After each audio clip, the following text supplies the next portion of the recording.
ಇವತ್ತು ನಾನು ರಾಜಕಾರಣಕ್ಕೆ ಬರಬೇಕು ಅಂತ ಹೇಳಿ ನಾನು ರಾಜಕಾರಣಕ್ಕೆ ಬಂದಂಥವನಲ್ಲ. ರಾಜಕೀಯದಲ್ಲಿ ಆಸಕ್ತಿನೂ ನನಗಿರಲಿಲ್ಲ. ಉಪಚುನಾವಣೆ ನಡೆದಂಥ ಸಂದರ್ಭದಲ್ಲಿ ಆ ಉಪಚುನಾವಣೆಯಲ್ಲಿ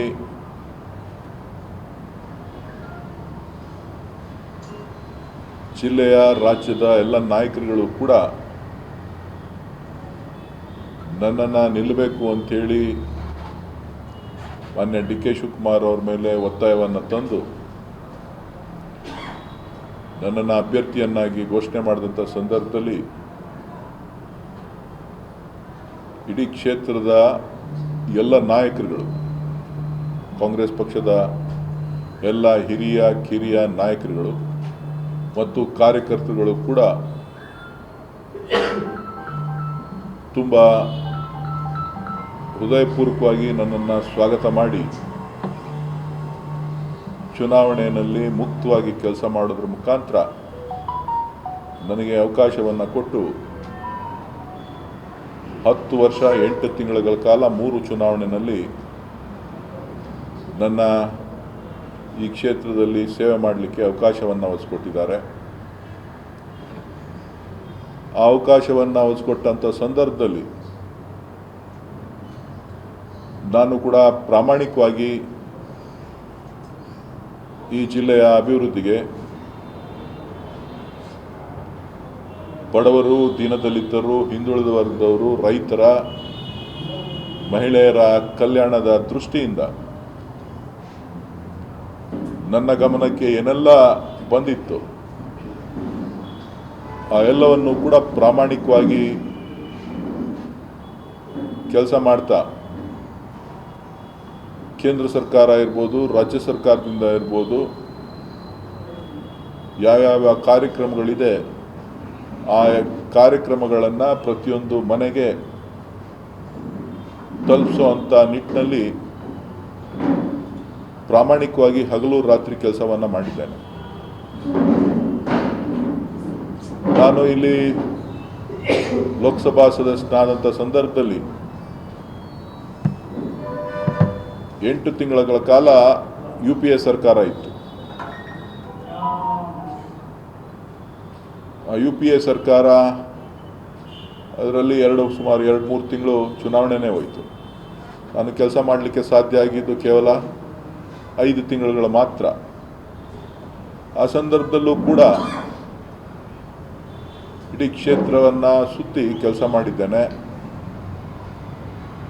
ತದನಂತರದಲ್ಲಿ NDA ಸರ್ಕಾರ ಅಧಿಕಾರಕ್ಕೆ ಬಂತು.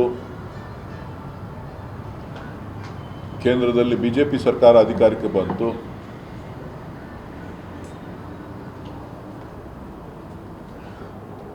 ಹದಿನಾಲ್ಕರಿಂದ 19ರವರೆಗೆ, 19ರಿಂದ 24ರವರೆಗೆ 2 ಅವಧಿನಲ್ಲೂ ಕೂಡ ವಿರೋಧ ಪಕ್ಷದ ಒಬ್ಬ ಸಂಸತ್ ಸದಸ್ಯನಾಗಿ ರಾಜ್ಯದ ಹಿತಕ್ಕೆ, ಕ್ಷೇತ್ರದ ಹಿತಕ್ಕೆ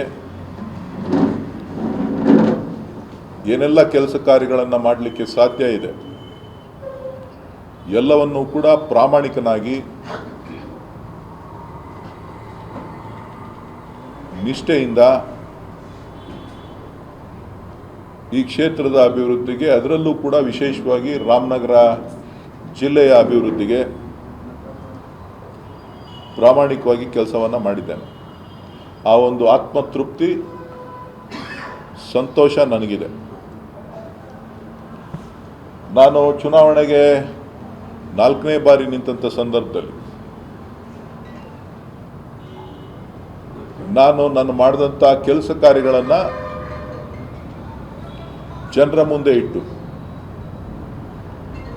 ಈ ರಾಜ್ಯದ ಆಗ್ತಾ ಇರತಕ್ಕಂಥ ಅನ್ಯಾಯ, ಕರ್ನಾಟಕದ ಕನ್ನಡಿಗರ ತೆರಿಗೆ ಹಣದ ಅನ್ಯಾಯದ ವಿರುದ್ಧ ಕೂಡ ನಾನು ಗಟ್ಟಿಯಾಗಿ ಧ್ವನಿಯನ್ನು ಎತ್ತಿ ಇಡೀ ರಾಷ್ಟ್ರದಲ್ಲಿ ಟೀಕೆಯನ್ನು ಕೂಡ ನಾನು ಎದುರಿಸಿದ್ದೇನೆ. ಆದರೆ ನಮ್ಮ ಹಕ್ಕುಗಳನ್ನು ಪ್ರತಿಪಾದನೆ ಮಾಡಲಿಕ್ಕೆ ನಮಗೆ ಸ್ವತಂತ್ರ ಇದೆ, ನಮಗೆ ಅವಕಾಶ ಇದೆ. ಆದರೆ ನಮ್ಮ ಕರ್ನಾಟಕದ ಪಾಲೇನು ಬರಬೇಕು ಅದು ಸಿಗಬೇಕಾಗಿರ್ತಕ್ಕಂಥದ್ದು ಭಾಳ ಪ್ರಮುಖವಾದಂಥ ಒಂದು ವಿಚಾರ. ಈ ವಿಚಾರದಲ್ಲಿ ವೈಯಕ್ತಿಕವಾಗಿ ನಾನು ಯಾವತ್ತೂ ಕೂಡ ಧ್ವನಿಯನ್ನು ಎತ್ತಲಿಕ್ಕೆ ತಯಾರಿದ್ದೇನೆ ಅಂತಕ್ಕಂಥ ಕರ್ನಾಟಕದ ತೆರಿಗೆ ಹಣದ ವಿಚಾರವಾಗಿ ಧ್ವನಿಯನ್ನು ಎತ್ತಲಿಕ್ಕೆ ನಾನು ಸಿದ್ಧನಾಗಿದ್ದೇನೆ ಅಂತಕ್ಕಂಥದ್ದನ್ನು ಈ ಸಂದರ್ಭದಲ್ಲಿ ತಿಳಿಸ್ತಾ, ನಾನು ಮತ ಕೇಳುವಂಥ ಸಂದರ್ಭದಲ್ಲಿ ನಾನು ಬೇರೆಯವರ ಹೆಸರಿನಲ್ಲಿ ಮತ ಕೇಳಲಿಲ್ಲ.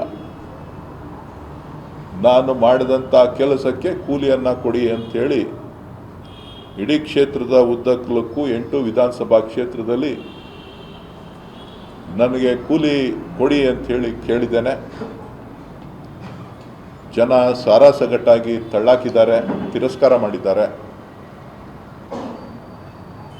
ಸೊ ಇವತ್ತು ಆ ಸೋಲನ್ನು ನಾನು ಭಾಳ ಸಂತೋಷದಿಂದ ಜನರ ತೀರ್ಪನ್ನು ಒಪ್ಪಿದ್ದೇನೆ. ನಾನೊಬ್ಬ ಸಾಮಾನ್ಯ ಪ್ರಜೆಯಾಗಿ, ಕಾಂಗ್ರೆಸ್ ಪಕ್ಷದ ಕಾರ್ಯಕರ್ತನಾಗಿ ಈ ಕ್ಷೇತ್ರದ ಅಭಿವೃದ್ಧಿಗೆ, ಈ ಜಿಲ್ಲೆಯ ಅಭಿವೃದ್ಧಿಗೆ, ಇವತ್ತೇನು ಈ ರಾಜ್ಯದಲ್ಲಿ ಕಾಂಗ್ರೆಸ್ ಸರ್ಕಾರ ಇದೆ,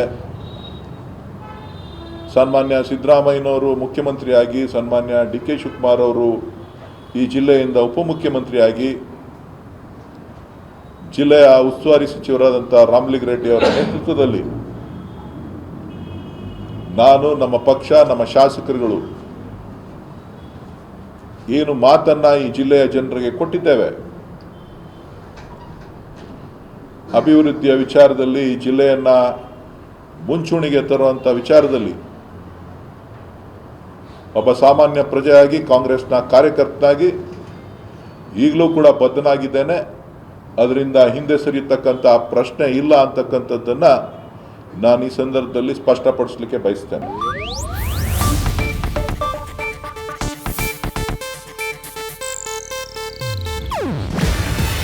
ಇದು ಏಷ್ಯಾನೆಟ್ ನ್ಯೂಸ್ ನೆಟ್ವರ್ಕ್ ಪ್ರಸ್ತುತಿ. ನೀವು ನೋಡ್ತಿದ್ದೀರಾ ಏಷ್ಯಾನೆಟ್ ಸುವರ್ಣ ನ್ಯೂಸ್.